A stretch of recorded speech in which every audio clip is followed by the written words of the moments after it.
All right, Lonnie, what's up, man? Yes, sir. How you? See, normally when we're chatting, it's over the phone I know, or right? as opposed to in person. Or we're hosting together. Yeah, that's true. Yeah. That's true. That's true. I've never been on this side of you, so I don't know That's what to true. expect. What was it? Was it the it was the gospel event. It was y'all were doing the McDonald's gospel tour. At But the Kennedy then Center. they did. It was at the Kennedy It was Center. at the Kennedy Center. And that was a trip because Congresswoman Sheila Jackson Lee. I ran to her at the Houston Texans game. I remember I busted her that night. I ran her at the Houston Texans game, and she says, "Hey, I want you to attend. I want you to do something to attend this gospel event we have in that." Yeah. I was like, "All right, no sweat." I just sends an email. All of a sudden, I get to run a show. I was like, "I'm sorry." Oh, really? You didn't know? I was like, hold up. I said, I'm sorry. At what point did I agree? Did I agree I was emceeing and I was doing something? And like, oh yeah. And so that's why I was killing them the whole night. I was like, hold up. Somebody gonna pay for my parking. I'm like, y'all gonna sit here. I said, I ain't getting paid to do this. I said, that's literally how it's. I didn't know that. Dude, I was killing her all night. I was cracking. I was cracking. Her people like, Rolly, you cold. I said, first of all, I ain't gonna pass up the joke. So I'm just letting y'all know right now. So that's what happened. I love it. That's what happened. I love it. Now I get it. It literally was just, hey, we having this event. We'd love for you to attend. I get to run a show in an email. I was like, that's funny. It sounds like her though. I'm like, where this come from? Yeah. I was like, Well, you did your thing, boy. Man, look, that was fun. That was fun doing it. Cause church folk just too uptight. And I sometimes you just got to go ahead and just go in on church folk. That's why I host like I do, man. Man, just let's have a good time. Let's laugh. Let's joke. And it's ebbs and flows. You follow the spirit where it leads. But you don't have to be ultra deep from the word hello. Bruh, I'm like, can y'all loosen up? Right, That's why I was just scoring on everybody. They were like, this boy lost his mind up here. Right. They were like, we ain't gonna bite this fool back. I said, I don't care. It was a good look though. Oh yeah. And I mean, great talent, all of that. So this is the 15th year. 15th year, yeah. And so, how many years have you done it? 7. 7. Yeah, this started with me coming in to fill in for the host. Erica Campbell had gotten sick. And they came to Philly, and Hoyt, who was the producer, said, can you come in and just do Philly for us until she gets better? And I said, yeah, I'll come in. I'm supposed to do one show. And then 7 years later, man, you just took Erica's job. We You took Erica's job. You crazy. Yeah, you probably told us, see, don't get sick. See what happens when you get sick? You know what? You better go and work out and take your medicines and all of that, because somebody's always ready. Hey, always ready. Yeah. Always ready. It's been an immense blessing, though, Doc. It's been a real good ride. So, I mean, obviously, normally you're doing it and you've got audience and you're dealing with people. Obviously, this year is different. But I tell people this all the time. Michael Collier and I had this conversation. And people really don't understand. Not everybody can host an MC. People don't understand that they sit at home and they think, man, I can do that. It's not an easy thing. It is not. And many people get it confused that when they see you sing or perform, because you do that well, that you will translate onto radio or to hosting just as well. And it's 2 different vibes, Doc. Right. 2 completely different vibes. Yeah. Well, first of all, whether you can sing, whether you can act or whatever, it's just not the same. And so, look, there are people I know who are actors who can't give a speech to save their life. And don't want to. Scares them to death. And you should have gone like, what are you doing? Because because they're not used to that. Where others, some people can handle it. And so I just tell people all the time. And then you have the people who assume, and like, I'm sure you dealt with this. There are people who assume, well, now I don't know if Lonnie or Roland should host. Let's get a comedian. Well, not every comedian can host. Right. See, that's the thing that people, you have to understand stuff crashes. You got to understand you got to stretch. You got to understand you got to be quick. You got to be able to quickly segue from one to the other, how to get in, how to get out. And a host can be funny and not be a comedian. There you go.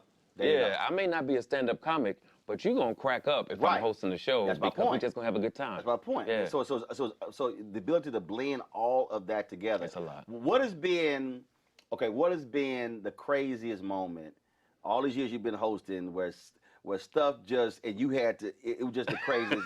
There's always a story. You know, it's a lot of them too, come right? on now. There's always a story. Well, I can't remember what city we were in, but I have a tendency to go into the audience. Right. And do what I call a talent show, because if we're in church, most of the time, right, the best singers are in the audience. Right. So I'll go into the audience and just have somebody sing. And this one day, this man decided that he was going to try it, and he started singing. He was a mess, but I made the mistake of giving him the mic to sing. Do you know that man walked away from me? Versus holding it? Yes, no, exactly. Lonnie, you already know. Lonnie, that's the first rule of hosting. Don't give up your mic. The first rule of hosting is you do not give up. This is what I do when I host. I like, look at here. Put your hands in your pocket. Right. Put them behind your back. I said, if you touch the mic, I'm going to smack your hand. Yep. I don't need your help. When I tell you that man walked away from me and you could see me chasing him around. He walked away? He wanted to finish his song. I was like, it was so bad. And you were like, bruh. It was bad. Mike, bruh. It was Mike. bad. Wow. It was bad. And that's the last time I've ever given up a mic.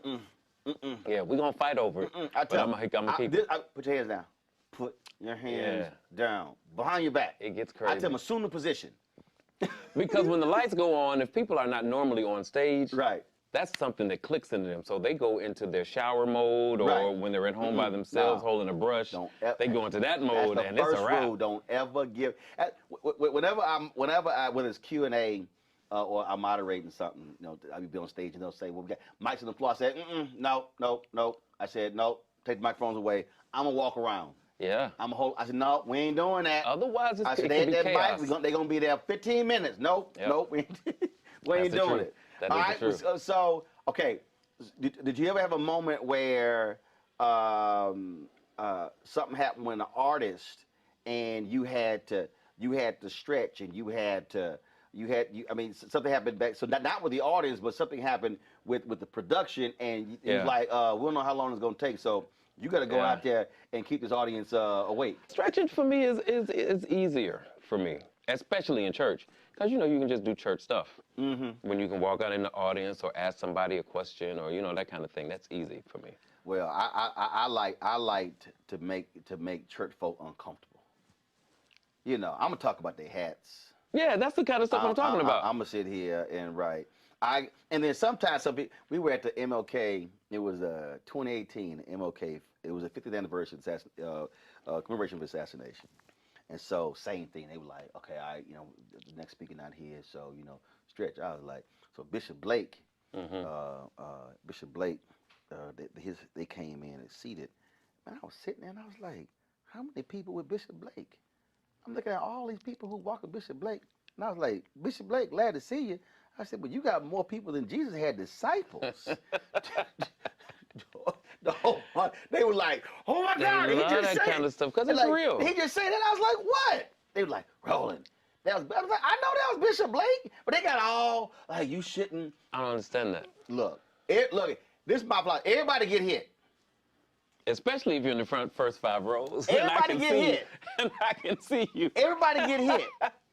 Your titles, this is my philosophy when you the MC. Tell me, do you handle this? When you the MC, everybody, no title, don't matter what your title is, you might get hit. It's fair game.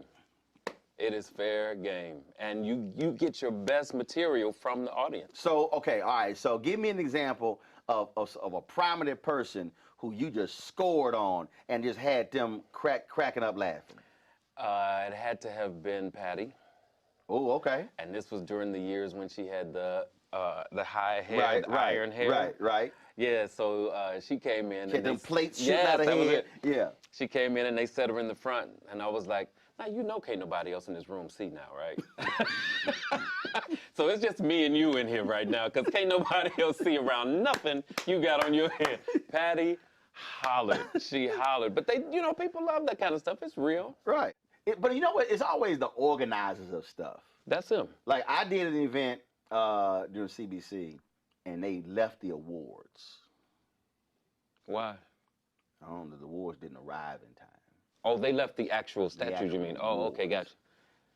gotcha. Fair game to me. I was like, because Mike explained to me how we got an awards program. Well, We ain't no. got no awards. I was like, really? And then wait a minute. It was the Detroit event. I said, so we got all these automaker companies. Could nobody drive the awards from Detroit? Dog, I am killing them. Killing them. I'm talking about, but killing them. The audience is just ruined. Yeah. We had a break, go back in the break. The guy, the organizer, he's like, well, okay, could we not mention the fact that, that we forgot the awards? I was like, And went right out there and did it. went right back out and said, let me tell y'all what they just told me in the back. I can't get away with that. I cannot. You have a different level. Wait a minute. They had these blinged out lanyards. They were real flashy. I was like, hey, bring me 5 of them lanyards. These are gonna be the awards for the night. I said, I'm gonna put it on each one to honor it, bruh. Look, but see, that's a radio thing. You go with the bit. It is, yeah, absolutely. And see, most people don't understand Absolutely. that. But in radio, when something happens, you got a co-host, whatever, you're like, yo, you gotta go with the bit. Like you can't get, no, Lonnie, I didn't do that. Fool, go with the bit. The whole point is the bit is for the audience. And especially when it's live radio, you can't clean it up. It's out there. The best thing to do, because your audience knows when you're trying to clean something else up, or when something needs to be cleaned up. Just like I hate when people walk out on stage and whisper to me, as if nobody else sees you walk out here and whisper something to me. Just tell me what you want to know. It's not a secret. See, clearly, I'm gonna turn around and say what you just said. Right, precisely. To the audience. Right. And see me, I'll be like, you couldn't send a text? Right, right. I got my phone. As a matter of fact, you say it. Just tell me what you want to know. You couldn't send a text. Now the church people do this all the time. They pass more notes, and I'm like, if y'all pass me one more note, I'm like, somebody should have taken care of this early in the script. Right. Stop passing these notes up here. I'm just gonna start just making up stuff that's on the notes. I did that one time. I just started making up like, y'all, they just passed me another note. I just started making up stuff. So you just started lying. Yeah, I thought. I'm through with you. Roland said, I'm in the church and I'ma just start lying. Dude, just like y'all want to keep passing me notes? All right. I love it. I'ma just say, well, I did. Okay, the one that I did lie this one dinner, cause you know black people love shout outs. Yeah. Black people love shout outs. I know they do. Lonnie, when you go shout my mama out. Absolutely. Shouting your mama out? Why am I? Right. Like really? So man. So we're doing this dinner. Dude sent me a text. He said, man, let you know I'm here. And again, for me, it's a bit. Everything is a bit. So I just said, I was like, you know what, black people. I said, everybody want to shout out. I said, I have my phone like, so-and-so just sent me a text. They here. Oh, you read that in the mic? Yes. So then there were other people who were in the audience who were here. I was like, well, so-and-so, we this doing company. I said, they here too.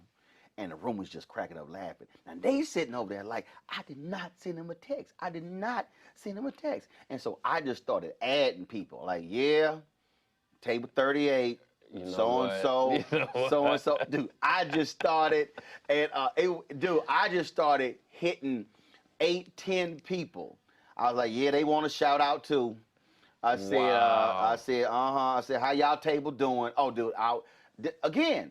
Everything they do though is fair game. Hey, though. everything fair game. Really is fair game. We gonna swing on you. Yeah. And because the whole point is, and this is how I look at it, and tell me if you operate the same way. You sat in the audience many times and were bored out of your mind. Yeah. So my philosophy is, I want somebody like me hosting. Yeah. Yeah.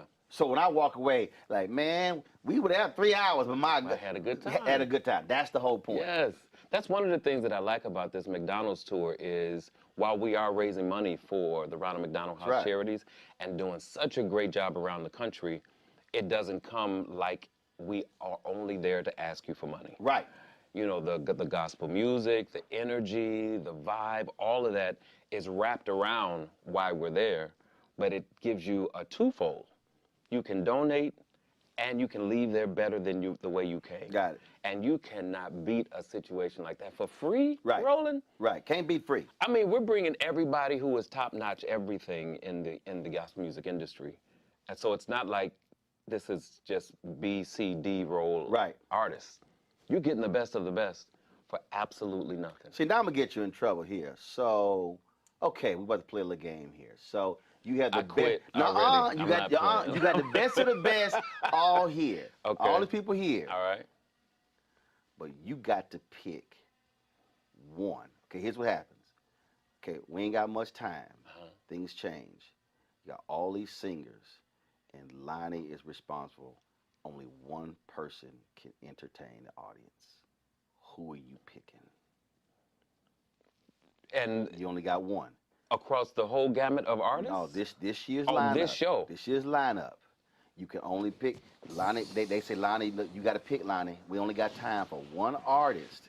You got to, and all the artists are standing there in front of you. I'm not doing this. No, Lonnie, you got to pick one. Lonnie, you got to pick one. You got to pick one. Think that I'm about to do that? You got to pick. Look. I'm gonna do it. I'm gonna sing myself.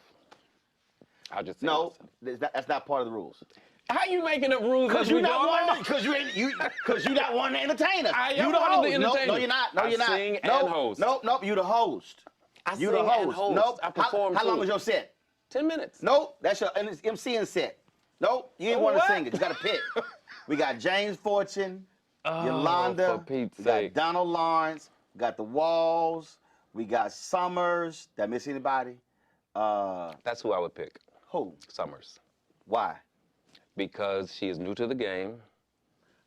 She has a bigger passion for what's happening right now because of her win from Sunday Best. Right. And the rest of them don't have anything to prove. So let her do and get more acclimated to, and get people acclimated to her. They can see another side of her. They know everybody else. Mm-hmm. So just let her do it. Done. Don't tell me I didn't get out of that. Yeah. Don't tell me I didn't get out of that. He's like, oh, I'm glad he brought her name I'm glad up. you mentioned it. I'm glad he mentioned her name. You gave me the out, baby. And what's better is she can actually do it because the girl can go. Right. So it's a win-win. All right. So I got another one for you. Oh, this game's still going? Yeah, I got another. Right. Look, I'm the host. I don't like this. I'm the host. Okay. I'm the host. So I'm the guest. This ain't your show. I'm the guest. This ain't the Lonnie show. Right. Okay, I'm with you. When I call your radio show, you the host. Okay. Okay. I got you. So I got another one. Who is your? I can't. Normally, I have a bit. It's called. It's an song, but we can't do that since church. But I'm talking about. Is there? I'm not fooling with you. Is there a song?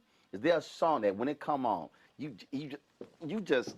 You know, I'm talking about that song. Make you scrunch your face. You be stumped. I mean, you can be doing whatever, but when a song hit, you just go to another place. You forget. You just lose your mind. You just throw your hand. You just like it hits you. When it come on. It's old though. Oh, don't matter. Changed. Okay. Tremaine Hawkins. And actually, anybody who sings it, if you can halfway sing, change will take a house. Okay. A wonderful change has come over me. That'll do it for me every time. Non-gospel song. Non-gospel song would have to be, now, I don't know if you know who this is called. I think they're called Red Hats or Purple Hats. But have you ever seen the Peloton commercial? Mm-hmm. The bike commercial? Right. Whatever track that is behind that bike commercial, I can be in someplace else in my house, not even looking at the commercial, and that track will come on, and I'll be like, oh! Lonnie grew into a commercial. I could not, for the longest, I asked everybody, who is that? And I finally found out it was either Red Hats or Purple Hats. I can't remember what it is, but the song is just as good for the whole song that it is on that commercial. See, thankfully we now have Shazam. Because see, before Shazam and other apps, I would be listening to a song and then I'll be trying to find the 4 or 5 words in the lyrics, and I go type the words in, go to Google, put it in lyrics. Oh no, because it would. I love music, and it will drive me crazy if I cannot find who that is. I will go down a rabbit hole, and I wouldn't be able to go to sleep because it would bother me. No, who is it? What song takes you there? Oh, Non-gospel. oh my God, please, take your pick. I can go. Oh, B.B. King, Bobby Blue Bland. Is an album called "Together for the First Time." That's the way love is. I mean, that they kill it. Okay. They kill it. Let the good times roll. Kill it. I'm talking about that hit. Yo, we about to rock. Otis Clay live in Japan. Wow. Otis Clay. I wasn't expecting Otis these. Clay has a song's called Precious Precious. It's 13 minutes. There's a 6.5 minute organ solo by Charles Rogers. Bruh. I ain't never heard it. Bruh. And then last song called, that same CD called Holding On to a Dying Love. Now, my ex-wife hated when I played that song. But I understand why, because that's why she's ex. But it's the song. And again, I don't know what camera I'm supposed to look at, but I am not fooling the song with Roland Martin. When you hear the song, you're going to be like, that's a jam right there. No, it's just, so, it hit, you like, oh yeah, Champagne, how about us? All I'm thinking about is That's Why She's Ex. I don't care what you about to say next. All I can remember is That's Why She's Ex. This dude But the song is called crazy. Holding On to a Dying Love. I know, right? I ain't fooling with you, man. No, because I got an ex-wife too. So I'm not fooling with you. Now Don't give me a playlist for the now ex-wife. Now you're going to leave here. You're going to be like, hit that song. Right. Sing it, Otis. I'm not fooling with you. Nope. I'm checking out. I'm checking out. See, all right, we done. Man, it's good to Appreciate it, see Doc. you. Appreciate it. Absolutely. My pleasure. Ain't nobody like you. I love you, man. I love you. Appreciate it, my brother. Always good to see you. Thank you, man. All right.